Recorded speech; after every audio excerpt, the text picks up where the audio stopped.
මගේ දැනට පාවිච්චි වෙන කාබන් ඩයොක්සයිඩ් ඩිෆියුසර් එක තමයි මේක. මේකේ බබල් ටික ලොකුයි.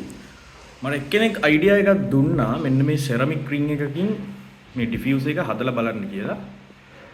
අපි බලමු මොකද වෙන්නේ කියලා. මේ පොඩි කට් එකක් දාලා සෙරමික් රින් එක ඇතුළට දාලා ඉවරලා සිලිකන් පාරක් දාලා බලමු ලීක් මොන හරි වෙනවද කියලා. සිලිකන් නෙමෙයි මම දාන්න අතර ග්ලූ ගන් ස්ටික් එකේ තියෙන්නේ අන්න ඒක.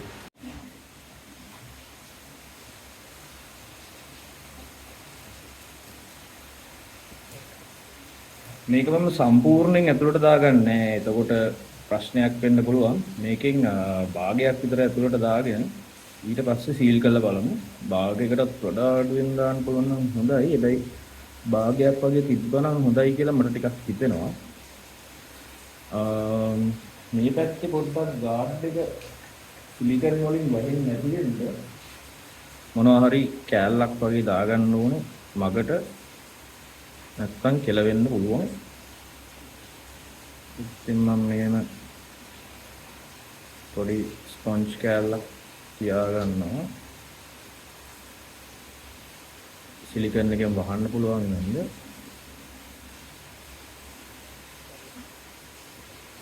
මේකේ එතකොට මට හොඳ ඉඩක් තියෙනවා ඇතුලේ. මේකෙන් පොඩ්ඩ දුරක් දීලා right මේ ගානට තියාගත්ත නම් ඇති වගේ මට දැනෙනවා.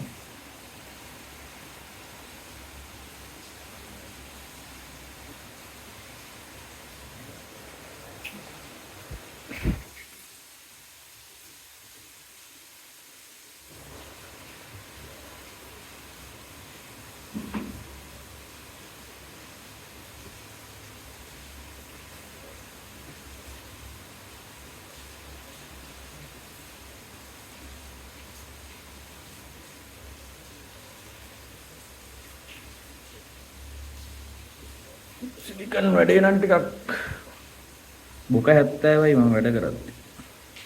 මේක සිලිකන් නෙමෙයි සෝරි ග්ලූ ගන් ස්ටික් එකක්. පොඩ්ඩක් අපේ පයේ ගෑවෙනකොට දානවා. මේකෙන් තමයි මම අර බොටල් එකේ උඩ টොප් එකත් සීල් කරලා තින්නේ. ඒක 100% සීල්. වතුරට වැටෙද්දි මොකක් වෙයිද දන්නේ නැහැ. මොකද මේ සෙරමික් එක මට ෂුවර්ම නැහැ. සිලිකන් එක අල්ලලා හිටියද නැද්ද කියන එක. එහෙම උනොත් බලමු ෆේල් වුණොත් එහෙම සුපර් ග්ලූ පාරක් හරි දාන්න පුළුවන්. දැනට අපි සිලිකන් එකෙන් වැඩේ කරලා බලමු. මේ පැත්තත් සීල් කරගත්තා නම් හරි.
හිතුවට වඩා හොඳට හැබැයි අල්ලලා හිටියා මේකට නේ. බලන්න. මේ විදිහට තමයි තියෙන්නේ බාන්නේ. මේක අපි විනාඩි 20ක් 30ක් වේරෙන්න තියලා සම්පූර්ණයෙන් වේරුණාට පස්සේ වතුරට දාලා බලමු මොකද වෙන්නේ. මේක මම දැන් විනාඩි 10ක් 15ක් වේලා ගත්තා. දැන් හොඳටම හයි වෙලා තියෙන්නේ ග්ලූ ගන් පාර. අපි බලමු මේක ටැංක් එකකට දාලා මොකද වෙන්නේ කියලා.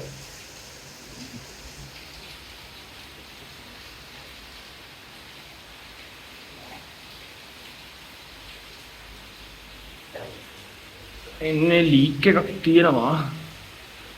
ප්‍රෙෂර් එකට සිලිකන් එකෙන් පොඩි ලීක් එකක් තියෙනවා. මේකට ෆික්ස් එකක් දාමු. සිලිකන් උඩින් දාලා ගත්තට වැඩේ හරි ගියේ නෑ. ගොඩක් ලීක්ස් එන්න ගත්තා. ඒක කොච්චර වහන්න හදුවත් හරි ගියේම නෑ වැඩේ. මම ඊට පස්සේ සුපර් ග්ලූ වලින් මේක වටේට හොඳට වේල ලේයර් 3ක් විතර එන විදියට මේක සීල් කරගත්තා. දැන් නම් ගොඩක් දුරට වැඩේ සාර්ථකයි කියලා හිතනවා. ඒත් මේ යටට සෙට් කරපු සිලිකන් ටික නම් ආය අයින් කරලා එක්ක සුපර් ග්ලූ වලින්ම සීල් කරන්න ඕන.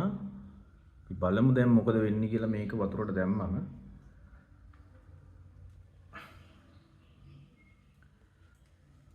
මම දැන් දීලා තියන්නේ බොහොම අඩු ප්‍රෙෂර් එකක් කාබන් ඩයොක්සයිඩ් බොටල් එකකින්.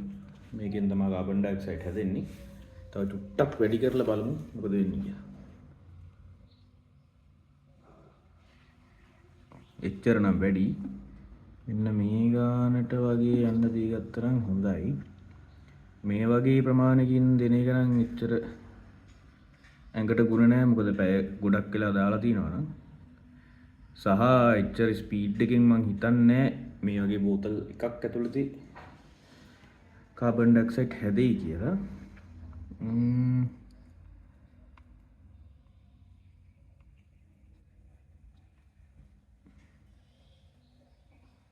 මෙන්න මේ ගානට වගේ දවසට පැය 3-4ක් දී ගන්න පුළුවන් වුණොත් තරම් වටිනවා. මේ ටැංක් එකේ තියෙන ගොඩක් පැලවලට අර high CO2 අවශ්‍ය නැහැ. ඒ වුණාට අර කාබන් ඩයොක්සයිඩ් හොඳට හම්බ වෙනවා කියන්නේ මේකට හොඳ සප්ලිමන්ට් එකක් හම්බ වෙනවා වගේ හින්දා හොඳට පැල ටික හැදෙනවා. ඔයාලට පේනවා ඇති දැන් මෙන්න මේ වගේ පැල වලින් බබල්ස් ඇවිල්ලා තිනවා මේ ඔක්සිජන් පිට කරන්නේ.